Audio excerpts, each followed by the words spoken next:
Welcome to week 3, students.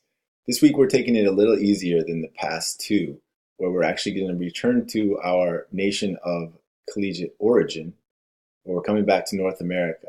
Now, technically, we would include Mexico in a full consideration of North America, but we have, for this particular class and textbook, broken it down to the Anglosphere. So we will be only examining the United States and Canada.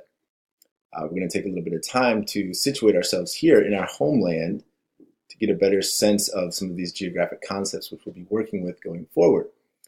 For the most part, this course, we're going to be critically examining a lot of the American physical geography and how this has affected population, the economy, and for the most part, we'll look at some of the historical development of the territorialization and peopling of North America.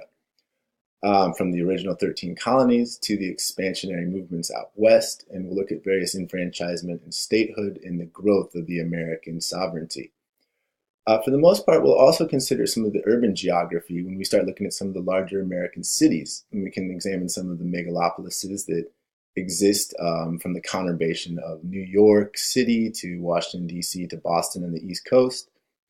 We'll kind of look at some of the changing intra-urban economic processes and urban structures which resulted from these various 20th century urbanization changes in America, such as moving to the suburbs, some of these other processes which have occurred recently with gentrification and moving back into the city. There's also some things we'll be looking at some of the changing economic activity across the regional differentiation of the United States. So we'll look at some of the different agricultural sectors and the manufacturing sectors and various social developments which have occurred within the 20th century regarding some of these regional economies. So we'll look at places like the Rust Belt from the East Coast up through the central Midwest, even to some of the areas that we're familiar with.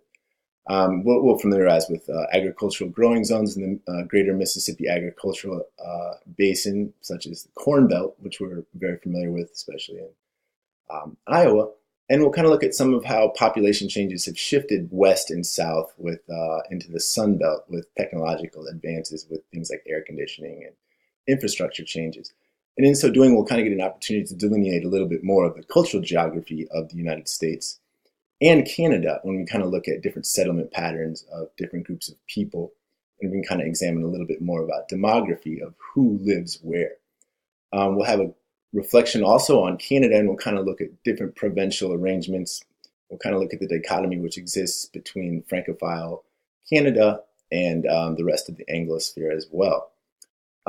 So for the most part, we'll have a little easier week this week because we've refined our approach to only the 5 discussion posts and this one quiz. So I think everyone will find this pretty easy. Remember, we don't have any REA due this week, but it's never hurts to move forward and to keep working.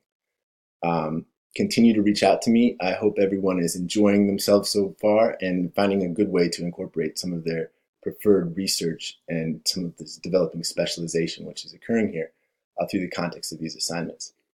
Thank you, geographers, and looking forward to week 4.